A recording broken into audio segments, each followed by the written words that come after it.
Olá, vamos iniciar hoje a discussão de um importante texto de Marx que tem por título Salário, Preço e Lucro.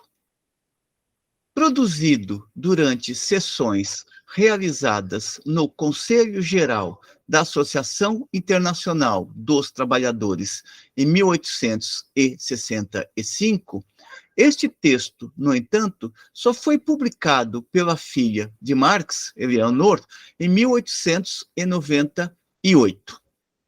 Trata-se aqui de uma discussão na qual Marx procura desmontar argumentos levantados por um dos membros da Associação Internacional dos Trabalhadores, ou que Marx chama camarada Weston. Argumentações estas que tinham por finalidade mostrar a insuficiência das lutas econômicas. Marx investe contra esta leitura, sobretudo a leitura proposta por Weston de que os aumentos de salários eram uma impossibilidade, uma vez que os salários no interior da sociedade capitalista eram grandezas fixas. É importante observar que Marx respeita o militante Weston, o camarada Weston. Ele diz que, ao colocar estas ideias para o debate, Weston demonstra uma força moral muito grande, ou seja, a honestidade de expor seus pontos de vista no interior da Associação Internacional dos Trabalhadores e submetê-las a debate. Embora exista esta coragem moral de Weston, Marx considera, no entanto, que as ideias que ele professa são equivocadas. Este texto é importante também, uma vez que pela primeira vez Marx expõe as bases da teoria da mais-valia. Lembremos também que o texto é motivado por um momento no qual o movimento da classe trabalhadora, o conjunto da classe trabalhadora, estava em progressivo avanço na sua luta contra o capital. Havia se radicalizado a ponto de se levantar a bandeira da necessidade de derrubada da sociedade capitalista.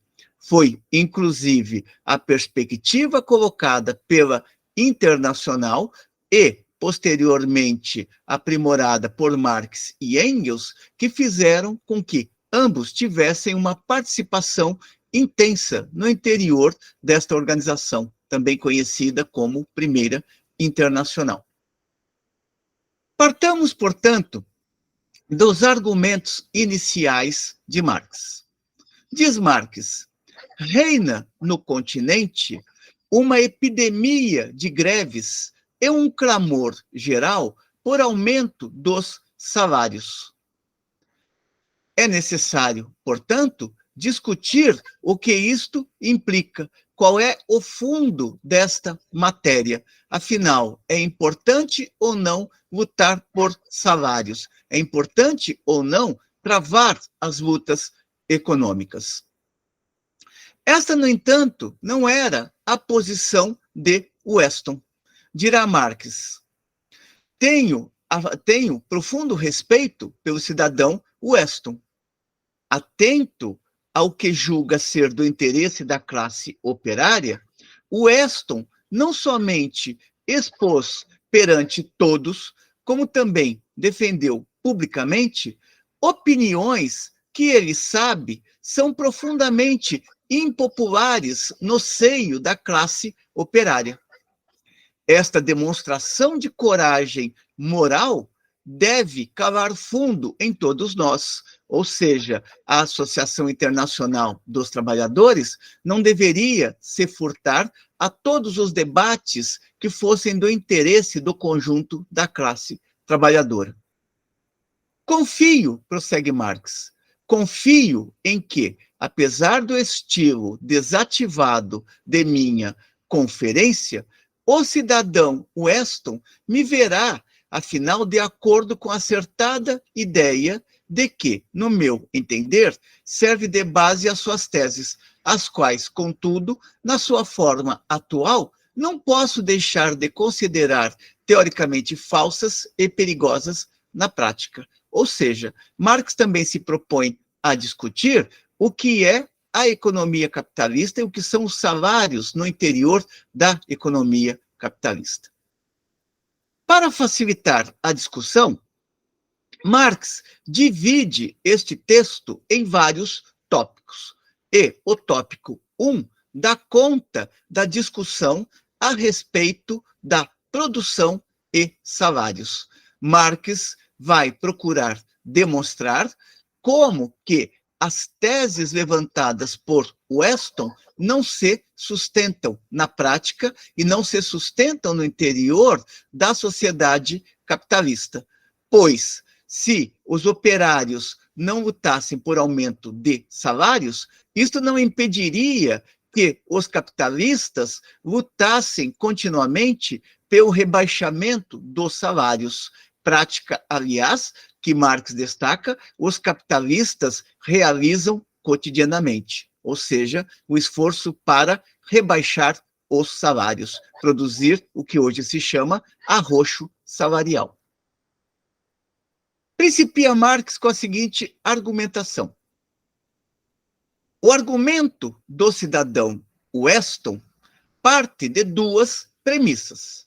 Primeira delas, ou primeira destas premissas, é de que o volume da produção nacional é algo fixo, uma quantidade ou grandeza constante. Ou seja, a quantidade de valor produzida no interior da economia, ou a quantidade de mercadorias produzidas no interior da economia capitalista é estática, não cresce. O segundo pressuposto, a segunda premissa da qual parte Weston, é de que o montante dos salários reais, ou seja, dos salários medidos pelo volume de mercadorias que permitem adquirir, é também uma soma fixa, uma grandeza constante. Aqui é importante observar que Marx distingue salário real de salário nominal. O salário nominal é aquele que se apresenta nos números. Por exemplo, um trabalhador pode ter um salário de 10 mil reais. A questão é saber se esses 10 mil reais representam efetivamente o poder de compra de 10 mil reais. Daí a distinção de Marx entre a impressão numérica do salário e aquilo que o salário efetivamente compra. Uma coisa é ter um salário mínimo de 1.000 e poucos reais. Outra coisa é saber se este salário mínimo ele dá conta de comprar a cesta básica, que efetivamente está em mais de 4 mil reais. É com estas duas premissas que Marx dialogará neste item 1. Diz Marx que a primeira asserção, no entanto, é falsa, ou seja, a asserção de que o volume da produção nacional é algo fixo, uma quantidade ou grandeza constante. Como Marx procurará desmontar esta asserção? Dirá ele, a primeira asserção é falsa. O valor e o volume da produção aumentam de ano para ano. E isto é possibilitado em razão de que as forças produtivas do trabalho nacional crescem e que a quantidade de dinheiro necessária para pôr em circulação a crescente produção varia sem cessar.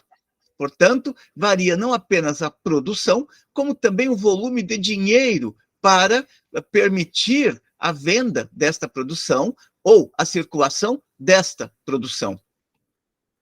Neste sentido, o que é exato no fim de cada ano e para diferentes anos comparados entre si, também o é com respeito a cada dia médio do ano. Ou seja, o volume ou grandeza da produção nacional varia continuamente. Portanto, aquilo que um determinado país produz em mercadorias varia continuamente, não é uma grandeza fixa de ano a ano, muito menos de dia a dia, semana a semana ou mês a mês. Portanto, não é uma grandeza constante, reafirma Marx, mas variável. E é variável devido às contínuas mudanças que se operam na acumulação de capital e nas forças produtivas do trabalho.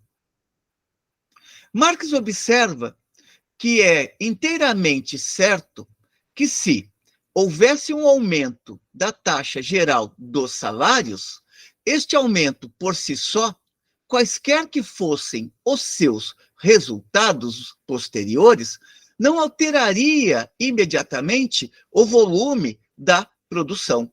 Portanto, não é porque um trabalhador passasse a ganhar mais que a produção se reduziria ou se manteria estável, uma vez que, sob o controle do capital, a tendência de que esta produção ela caminhe sempre no sentido da sua expansão, a fim de poder vender mais e mais mercadorias e, portanto, acumular mais e mais capital. Em primeiro lugar, observa Marx, teria que brotar do estado de coisas existentes. Para que o aumento de salários se processe, são necessárias também determinadas condições. Uma delas é a pressão dos trabalhadores sobre os capitalistas, pois, se os trabalhadores nada fizerem, o capitalista jamais tomará a iniciativa de realizar a elevação de salários ou garantir ganhos salariais para os trabalhadores. A tendência para o capitalista será sempre de trabalhar com a política de arroxo salarial. E se a produção nacional, portanto, a produção de um país, antes da elevação dos salários era variável e não fixa, ela continuaria, portanto, a ser também depois da alta dos salários. Não é porque os salários podem ter ganhos reais que a produção capitalista ela cessa de se fazer ou ela cessa de se expandir. No entanto, Marx não quer apenas recusar o pressuposto de Weston. Ele quer demonstrar em profundidade como este pressuposto é falso. Daí que ele procura também supor que Weston estivesse correto. Admitamos que o volume da produção nacional fosse constante. Por exemplo, se o lucro fosse igual a 6 e os salários a 2, os salários, poderiam aumentar até 6 e o lucro abaixar a 2, que o número resultante não deixaria, por isso, de ser 8. Desta maneira, o volume fixo da produção jamais conseguirá provar que seja fixo o montante dos salários. Portanto, mesmo que a produção fosse fixa, isso não quer dizer que os trabalhadores não poderiam lutar para reduzir o volume de extorsão da força de trabalho, ou seja, reduzir nas mãos do capitalista a mais-valia da qual este capitalista se apropria. E como é que Weston mostra esta fixidez dos salários? Diz Marx, simplesmente afirmando que esta fixidez existe, o que é insuficiente do ponto de vista da análise científica, observa Marx.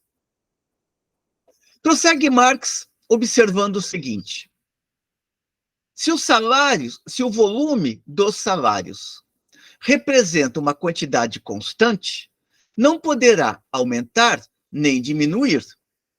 Portanto, tanto a sua alta quanto a sua queda devem estar inviabilizadas. Portanto, se os operários, como tolos, arrancarem um aumento temporário de salários, não menos tolamente estariam agindo os capitalistas ao impor uma baixa temporária dos salários. Portanto, se os salários são fixos, não tem nem sentido lutar pelo seu aumento e muito menos sentido para o capitalista baixar o valor dos salários. Nosso amigo Weston, prossegue Marx, não nega que, em certas circunstâncias, os operários podem arrancar aumentos de salários, mas, segundo ele, como, por lei natural, a soma dos salários é fixa, este aumento provocará necessariamente uma reação. Por outro lado, ele sabe também que os capitalistas podem impor uma baixa dos salários. Ou seja, os salários não podem subir, mas o Weston reconhece que os capitalistas podem fazer baixar o salário, o que vai de encontro à própria tese que ele levanta, ou à própria suposição que o Weston levanta de que os salários são fixos. De acordo com o princípio do nível constante dos salários, neste caso, deveria ter lugar uma reação exatamente como no anterior. Ora, se os salários são fixos, desde que os capitalistas baixem o valor do salário, nada mais justo que os trabalhadores se coloquem em movimento para recompor o nível dos salários como estava anteriormente, ou seja, manter os salários naquele patamar fixo do qual partiu o camarada Weston, ou o companheiro Weston. Por conseguinte, os operários agiriam com acerto, reagindo contra as baixas de salários ou contra as tentativas em tal sentido. Procederiam, portanto, acertadamente ao arrancar aumentos de salários, pois toda reação contra uma baixa de salários é uma reação a favor do seu aumento. Portanto, se os capitalistas lutam para baixar os salários, os trabalhadores lutam com justeza para manter estes salários nos patamares que estavam, de tal modo a não terem perdas salariais. Logo, mesmo que aceitássemos o princípio do nível constante dos salários, os operários devem, em certas circunstâncias, unir-se e lutar pelo aumento dos salários. E aqui Marx toma um ponto de partida, toma um referencial que é importante.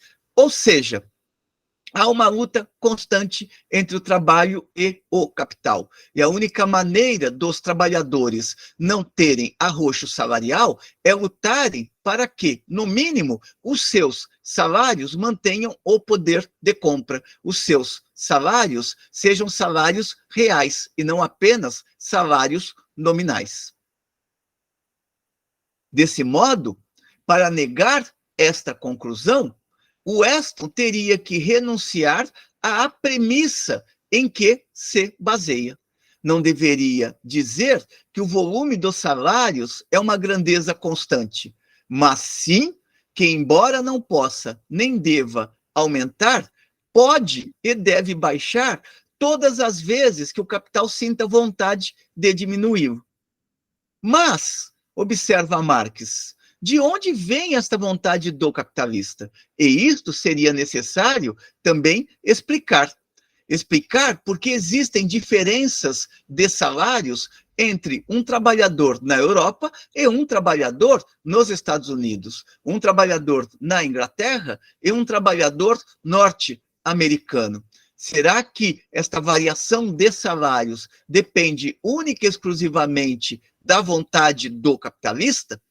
Tratar as coisas no plano da vontade, observa Marx, simplificaria, é verdade, a discussão e o estudo dos fenômenos econômicos, assim como também o estudo de vários outros fenômenos. Mas não é no terreno da vontade que se pode explicar a baixa dos salários ou os esforços contínuos dos capitalistas para reduzirem progressivamente os salários ou reduzirem continuamente os salários. Caberia, portanto, perguntar por que a vontade do capitalista norte-americano difere da do capitalista inglês. E para responder a esta questão, não haveria outro remédio senão ir além dos domínios da vontade.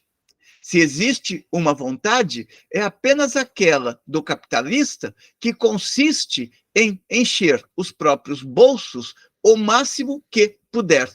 E o que temos que fazer, diz Marx, não é divagar acerca da sua vontade, mas investigar o seu poder, os limites desse poder do capitalista e o caráter desses limites. E para investigar isso, é necessário também ter em consideração a capacidade de resistência da classe trabalhadora. Com estas considerações iniciais, Marx fecha este primeiro item do seu texto, Salário, Preço e Lucro, capítulo 1, que se intitula Produção e Salários. Na sequência, Marx, no capítulo 2, vai discutir produção, salários e lucros e continua o seu embate com o cidadão Weston. Mas esta discussão do capítulo 2 deixamos para um próximo vídeo. Espero que tenham gostado da discussão. Como sempre, encaminhem suas considerações positivas ou negativas, divulguem os nossos vídeos, assinem o nosso canal, caso entendam que estas discussões estejam contribuindo para as formações individuais que buscam, e de nossa parte continuaremos aqui resgatando estes importantes textos que deveriam hoje perpassar também a discussão das ciências sociais, embora tenham sido progressivamente abandonados. Até uma próxima.